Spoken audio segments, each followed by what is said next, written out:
All right, let's get right into it. Far from all the headlines, there's a really quiet but incredibly high stakes geopolitical game playing out in the Horn of Africa. We're going to break down a secret move by Egypt into a strategic Red Sea port, a move that honestly could redraw the entire power map of the region. So, what is actually happening here? Well, with zero official announcements, no press releases, no big ceremonies, Egypt has just quietly secured a major strategic foothold in Eritrea. And, this isn't some minor thing. It's a huge, calculated play that's already sending these ripples of concern from Ethiopia all the way to the Gulf states. And this quote just hits the nail on the head.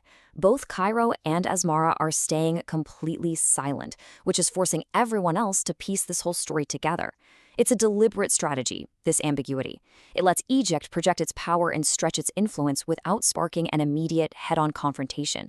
It basically leaves everyone guessing what the real intentions are.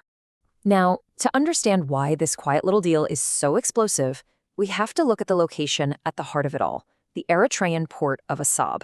And let me tell you, this is not just any port. It is a massive strategic prize.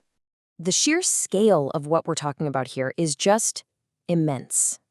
Assab looks right over the Bab el-Mandeb Strait. This is a super narrow choke point where a staggering 10% of all global trade passes through every single year. Think about that. Control the strait, and you have direct influence over the entire global economy.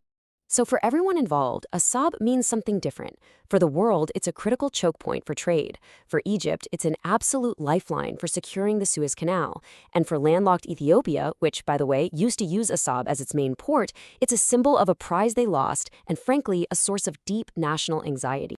And listen, Assab is a coveted spot for good reason. It's got a deep-water harbor that can handle huge vessels. It has all this leftover infrastructure from the Cold War. And it's already proven its worth in modern warfare. The UAE was just using it as a base for its operations in Yemen. So it's ready to go. Okay, so we know where this is all happening and why the location is so important. But what are the real motives here? What's really driving Egypt, Eritrea, and their very concerned neighbor, Ethiopia? What we're looking at is a classic partnership of mutual benefit. It's a win-win. For Egypt, it's a forward position to project power and, more importantly, gain leverage over Ethiopia, especially with the whole Nile water dispute. In return, Eritrea gets huge investment to modernize its port, a super powerful security partner, and a way to break out of its diplomatic isolation, all while holding on to its national sovereignty. But if you're Ethiopia, this is a complete nightmare scenario. An Egyptian military presence this close? That's seen as a direct threat. It just fuels all these fears of strategic encirclement, it messes up their own ambitions to get back to the sea, and it dramatically raises the stakes in that whole ongoing fight over the grand Ethiopian Renaissance dance. Now, here's what makes this deal so clever and so concerning for its rivals. This is not a traditional military base. Egypt is pioneering a new, much more subtle way of projecting power overseas. It's called the lily pad approach. So instead of owning territory and building these massive, expensive bases, Egypt has simply negotiated access rights. It's brilliant. It allows their navy to dock, refuel, and resupply whenever they want, all without the political headache that comes with a formal military base. I mean, just compare this to the old way of doing things, right? Traditional bases, they mean huge costs, tons of troops, and everyone sees it as a provocation. This lily pad approach, it's all about small, specialized teams, flexibility, and discretion. It is a low-cost, high-impact way to shape the region that is much, much harder for your rivals to push back against. And make no mistake, this is not just some deal between two countries. This one move is causing major power shifts. It's forcing every single nation with a stake in the Red Sea to completely recalculate their strategies. For Ethiopia, the pressure is just immense, and it's coming from all sides. This move by Egypt has put Addis Ababa into a really, really difficult strategic box. So here's the crucial part. This move isn't happening in a vacuum.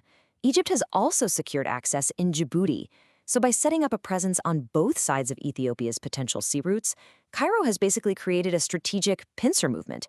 It dramatically limits Ethiopia's options and just amplifies all those fears of being encircled.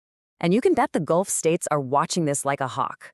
The UAE, which was, just operating out of Assab, now sees its old influence being challenged by a resurgent Egypt. This is forcing big powers like Saudi Arabia and the UAE to rethink their alliances, because the center of gravity for Red Sea security is shifting decisively toward Cairo. So let's zoom out for a second.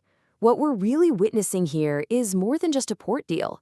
This is a massive signal of Egypt's grand strategy and its reemergence as a dominant regional power. Yeah, this move into Assab is not a short-term tactic. It's a core piece of a much bigger, long-term vision for Egypt to reassert its leadership across both the Middle East and Africa.